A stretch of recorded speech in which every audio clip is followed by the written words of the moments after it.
RMC Rotten sans flamme. Conduis-toi comme un homme. Qu'est-ce qu'il prend, mon Dieu? C'est ça ce que tu es devenu? Un jeune premier d'Hollywood? Je ne sais pas quoi faire, Qu'est-ce que c'est que ces façons? Faites entrer l'accusé. Alors ça ne nous a pas échappé, Nice a du mal en ce moment. Aucune victoire sur les 4 derniers matchs de championnat pour l'ancien dauphin du PSG, une des grosses équipes de la première moitié de saison. 3 matchs en plus sur 4 sans marquer et certaines limites de l'effectif qui ressurgissent. Et dans cette période compliquée, on se tourne vers le coach Francesco Farioli, qui a reçu pas mal d'éloges en début de saison sur sa fameuse patte tactique. Et justement, ceux qui ont fantasmé sur ce style Farioli sont accusés ce soir de s'être trompés, de l'avoir jugé un peu vite. L'accusation est menée par le procureur Jérôme Rotten. Bonsoir. Bonsoir à tous. L'avocat de Farioli, c'est maître Jean-Michel Larquet. Bonsoir maître. Ah oui. Toujours prêt à défendre les Italiens. Tolérant, oui. Bien sûr. Le juge Tony Vérel est là pour trancher. Bonsoir monsieur le juge. Bonsoir messieurs. Je précise que Nice est toujours en course en Coupe de France, mais le déplacement au parc se fera le 13 mars. Match qui a été reporté et qui n'aura pas lieu donc en ce milieu de semaine. Monsieur le procureur, qu'est-ce que vous reprochez donc à ceux qui ont fantasmé, encensé le style Farioli ? Parce que c'est encore une fois, c'est très français d'idéaliser comme ça un entraîneur étranger, c'est la réalité. Moi, je le connaissais pas. Alors, je vais pas vous dire que j'avais vu ce qu'il avait fait en Turquie ou en Italie avant. Donc, je faisais confiance à Flo Ghisolfi. Et je continue à faire confiance à Flo Ghisolfi, qui est un excellent directeur sportif. Oui, j'ai observé. Alors, à juste titre, on pouvait dire une chose dans les éloges que j'ai pu entendre, et j'en faisais partie, qu'il avait psychologiquement apporté beaucoup de bonnes choses à ce vestiaire, que très vite, une équipe qui ne prend pas de but, qui est très défensive, forcément, elle est liée, et l'entraîneur, tu sens qu'il est rentré dans ton cerveau pour te surmotiver à bien défendre dans un premier temps. Mais je vais te dire la réalité, bien défendre, c'est ce qu'il y a de plus facile dans le football. Bien attaquer la créativité, marquer des buts, c'est ce qu'il y a de plus dur dans le football, on le sait tous. Donc, je ne vais pas te dire que c'était facile ce qu'il a mis en place, parce qu'il faut quand même le féliciter. Et les résultats ont été là, en gagnant beaucoup de matchs 1-0. Il ne prenait pas de but, mais il fallait y aller mollo sur la patte Farioli. Farioli a déjà montré en l'espace de 2 mois beaucoup plus de choses que beaucoup d'entraîneurs français dans le championnat de France et dans des équipes qui n'ont pas forcément des moyens beaucoup inférieurs à Nice. Que les moyens de Nice étaient limités par rapport à ce qu'il nous avait annoncé, ça c'est la réalité, et qu'avec les moyens du bord, il fait quand même des choses fantastiques. Oui, les résultats étaient là, mais dans la façon de jouer, il commençait à se dire, tiens, il faut peut-être passer la vitesse supérieure, la deuxième, pour essayer de recréer une dynamique. Et moi, ce que je vois, c'est que ça fait pchit depuis le retour de vacances, depuis Noël. Depuis Noël, c'est qu'une victoire à l'arrache 1-0 contre Metz à domicile en championnat. Je ne parle pas de la Coupe de France. Quand tu gagnes que 1-0 contre Metz, dans la difficulté, pour ceux qui se rappellent de ce match-là, et que derrière, tu es incapable de refaire tourner le compteur avec des victoires, et que ta grande force a été de bien défendre, ça commence à s'effriter, parce que c'est comme ça, les joueurs, ils sont focalisés pendant quelques mois, tu les fatigues aussi psychologiquement, et il faut recréer de la fraîcheur en leur amenant autre chose. Et cette autre chose, il a essayé. Il a essayé. On a vu contre Monaco un autre visage de Nice, avec un Nice avec plus de joueurs offensifs, Nice plus créatif, et là on s'est dit, peut-être qu'en effet, il a essayé de trouver quelque chose. Mais mine de rien, ça prend pas. Là, je vois l'équipe contre Clermont, qui est une équipe très offensive par rapport à ce qu'ils faisaient au début de saison. Et ils sont incapables de créer du jeu. Alors, ils ont eu des occasions, bien sûr, contre Clermont. Mais s'ils perdent contre Clermont, parce que Clermont rate un pénalty en deuxième mi-temps, y a rien, c'est pas volé. Donc c'est dire que, et Clermont, c'est une des plus faibles équipes de notre championnat. Donc c'est dire qu'en effet, ils sont en train de rentrer dans le rang, et que Farioli rentre dans le rang avec ses joueurs. Et que là, c'est peut-être maintenant qu'on va essayer de juger, voir si c'est un bon technicien, un technicien en devenir, ou si il est comme la plupart, c'était un feu de paille, et que au lieu de se comparer à deux Herbies et j'en passe, déjà essaye de mettre une identification de jeu très clair.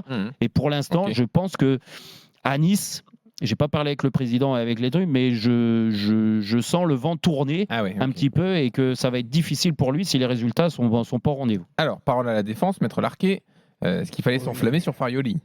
Non, mais Farioli, il a la vie d'un entraîneur. Il a évidemment un délit, non pas de sale gueule, mais il a un délit d'intellectuel parce qu'effectivement, il est arrivé inconnu au bataillon.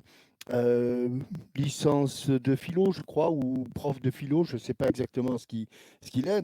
Et effectivement, dans un premier temps, ça a bien tourné.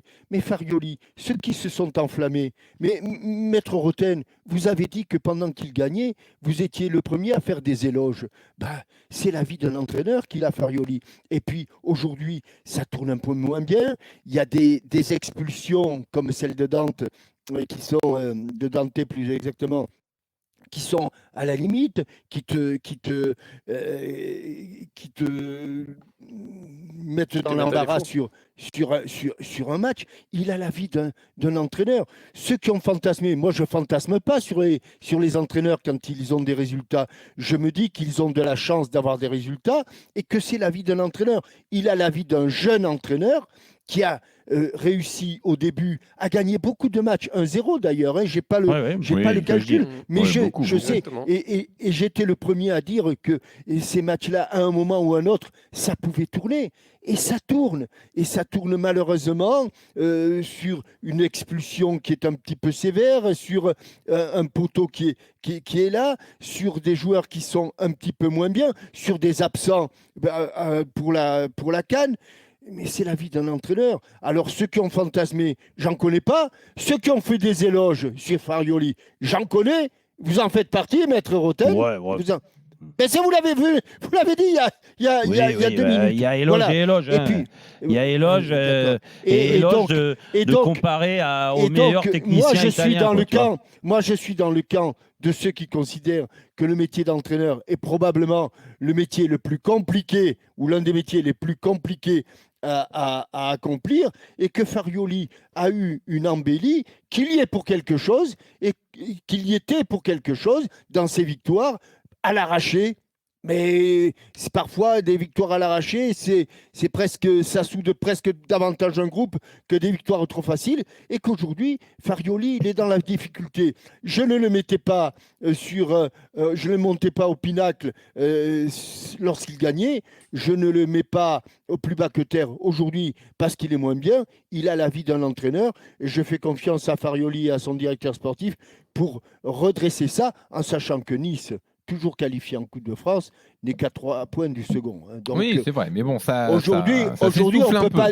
Il y en a qui aimeraient bien. Il y a beaucoup de clubs, qui aimeraient être à la place de Nice de Farioli et d'entraîneur à la place de Farioli. Tony, il faut trancher entre les deux. Tu penches pour lequel des deux? Non, mais moi je suis assez d'accord avec les deux sur ce que vous dites, mais par contre, je suis plus dans l'aspect de ce qu'a dit Jérôme, c'est-à-dire qu'en fait, Farioli, il arrivait avec son instinct italien, le catenaccio, on va apprendre à défendre avant tout, et c'est ce que beaucoup de gens font quand ils arrivent dans un groupe qu'ils ne connaissent pas, ils veulent déjà assurer, parce qu'on sait très bien que quand tu ne prends pas de but, tu auras toujours à un moment donné ou à un autre une occasion pour pouvoir faire la différence. Et c'est ce qui s'est passé.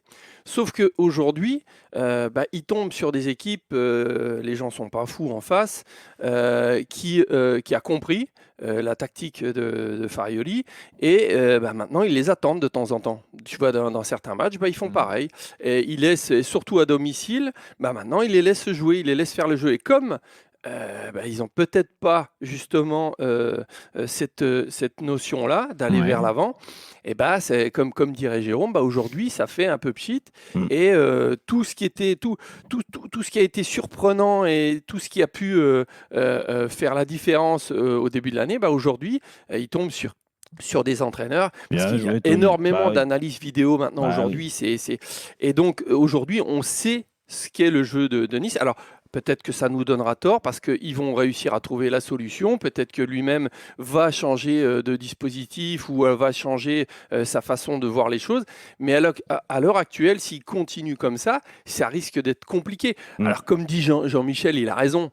Beaucoup d'entraîneurs et de clubs aimeraient être dans la position qu'ils sont aujourd'hui, en fait. Je te parle juste de la position. C'est vrai. Qualifiés en Coupe de France, ils sont quand même pas mal. Donc, on ne peut pas trop cracher sur lui à cette heure-ci. Mais s'il ne trouve pas vite une solution, ça risque d'être compliqué pour eux. J'ai l'impression que c'est un match nul. Ah non, il m'a fait gagner. J'étais plus du côté quand même de Jérôme. Bien joué, Tony. Sans vouloir faire de... Mais c'est vrai que je te rejoins beaucoup plus sur ta réflexion. C'est vrai.